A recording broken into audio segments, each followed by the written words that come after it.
ہمارے ذہنوں میں جو معیارات بیٹھے ہوئے ہیں وہ کیا ہے؟ کامیابی پیسے سے ہے، کامیابی جائیداد سے ہے، کامیابی کاروبار سے ہے، کامیابی شہرت سے ہے، کامیابی اقتدار سے ہے۔ یہ معیارات ہیں۔ جو جتنا دولت مند اتنا کامیاب، جو جتنا مشہور اتنا کامیاب، جو جتنا پاپولر اتنا کامیاب، جو حکومت پر پہنچ گیا کامیاب، جس نے بڑا کاروبار جما لیا کامیاب، جس نے بہت جائیداد بنا لی کامیاب۔ یہی ہے اصل میں ساری بس کی گانٹھ۔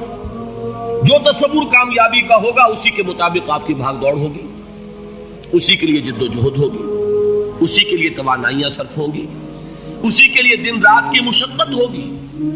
یہ ہے اصل شے جس کی یہاں نفی ہو رہی ہے۔ کامیابی دولت سے نہیں، کامیابی شہرت سے نہیں، کامیابی اقتدار اور طاقت اور حکومت سے نہیں، بلکہ کامیابی ہے ایمان سے، عمل صالح سے، تواصی بالحق سے، تواصی بالصبر سے۔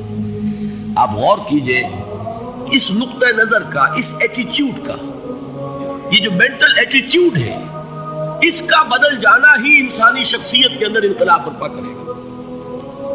اب آپ کا نتیجہ کیا نکلا؟ اگر تو دولت سے کامیابی ہوتی تو قارون بہت کامیاب تھا، اگر حکومت سے کامیابی ہوتی تو فرعون اور نمرود بہت کامیاب تھے۔ کامیابی ان سے نہیں ہے۔ کامیابی انسان دولت میں قارون کی دولت تک پہنچ جائے اور دنیا میں دبدبہ اور اقتدار اور سلطنت اور حکومت کے اعتبار سے وہ نمرود اور فرعون کا مقام حاصل کر لے، وہ ناکام ہے، خائب ہے، خاسر ہے، برباد ہے۔ اور ابو ذر غفاری کامیاب ہے، چاہے ان کے پاس کچھ نہیں تھا، جھونپڑی تک نہیں تھی، کوئی گھر نہیں تھا۔ حضور نے فرمایا ہے اللہ کے کچھ بندے ایسے ہوتے ہیں جو کسی محفل میں جانا چاہیں تو انہیں اجازت نہ ملے، جو کہیں اگر رشتہ کرنا چاہے کوئی ان سے رشتہ کرنے کو تیار نہ، کہیں کوئی سفارش کرنا چاہے تو ان کی کوئی بات ہی نہ سنے۔ لیکن اللہ کے ہاں ان کا وہ مقام ہے کہ اگر بھولے سے بھی کسی بات پر قسم کھا بیٹھتے تو اللہ ان کے قسم کی لاج رکھتا ہے۔ یہ ہے فرق، یہ جان لیجیے اچھی طرح۔ اس بات کا مان لینا آسان، اس پر سبحان اللہ کہنا آسان، لیکن اس کے مطابق آپ کے اپنے ذہن کا بدل جانا بہت مشکل، اس لیے کہ ہم متاثر ہوتے ہیں اپنے ماحول سے۔ وہ بڑا محل ہے، دیکھ کر ایک دفعہ جھجری آتی ہے، وہ بڑی سی 20 فٹ لمبی کار سناٹے کے ساتھ آپ کے پاس سے گزر گئی۔ ایک دفعہ اعصاب کے اندر ارتعاش ہوتا ہے، محسوس ہوتا ہے بڑے یہ نصیبے والے لوگ ہیں، بڑے خوش نصیب، بڑے کامیاب، حالانکہ کچھ معلوم نہیں کہ یہی سب سے بڑی بد نصیبی ہو سکتا ہے کہ یہی سب سے بڑی ناکامی ہو۔ اگر ذہنوں میں یہ بات بیٹھ جائے کامیابی کس شے سے، یہی وجہ دیکھیے قرآن مجید میں بارہا آپ دیکھیں اولئک هم المفلحون، یہ ہے لوگ کامیاب ہونے والے۔ آج یہ آپ نے نماز میں وہ آیات سنی، یا ایھا الذین آمنوا ارکعوا واسجدوا واعبدوا ربکم وافعلوا الخیر لعلکم تفلحون۔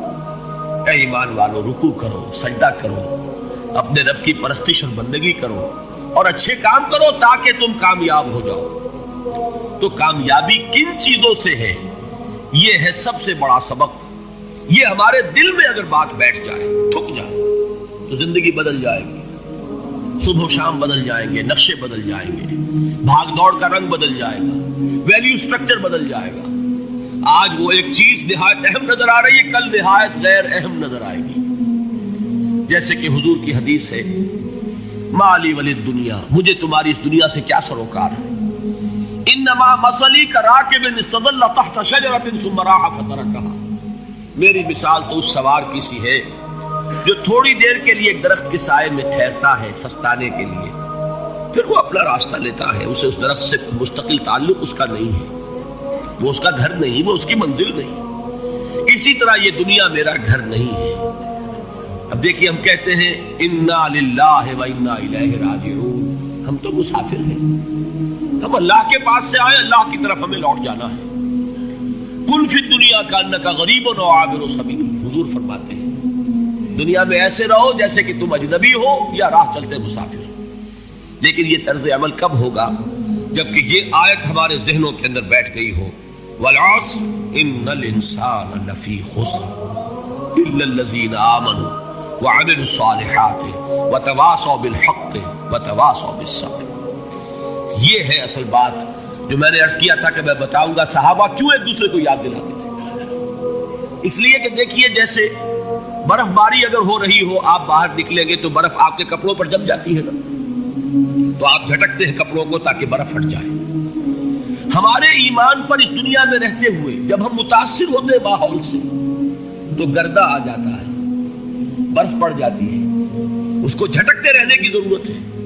اور وہ جھٹکنے کی بہترین اور مؤثر ترین شکل یہی ہے کہ یاد رکھو کامیابی ان چیزوں سے نہیں ہے. چمک دمک جو ہے دنیا کی، یہ ساری چمک دمک جو تمہیں رجھا رہی ہے، جو تمہیں اپنے اندر گم کیے ہوئے، یہ لفظ گم پر اقبال کا وہ شعر یاد آ گیا کہ کافر کی یہ پہچان کے آفاق میں گم ہے، اور مومن کی یہ پہچان کے گم اس میں ہے آفاق. تم گم نہ ہو کر رہ جاؤ، اس میں مبہوت نہ ہو کر رہ جاؤ، مرعوب نہ ہو کر رہ جاؤ. دنیا ہی کی محبت تمہارے اوپر ڈیرے نہ ڈال دے، تمہارے دلوں کے اوپر مسلط نہ ہو جائے. لہذا تازہ کرتے رہا کرو والعصر ان الانسان لفی خسر الا الذین آمنوا وعملوا الصالحات وتواصوا بالحق وتواصوا بالصبر. پھر یاد کر لو، پھر تازہ کر لو اپنے اس یقین کو کہ کامیابی دولت سے نہیں، کامیابی ثروت سے نہیں، کامیابی اقتدار سے نہیں، کامیابی شہرت سے نہیں، کامیابی جائیداد سے نہیں. کامیابی ہے ایمان سے، کامیابی ہے عمل صالح سے، کامیابی ہے تواصی بالحق سے، کامیابی ہے تواصی بالصبر سے.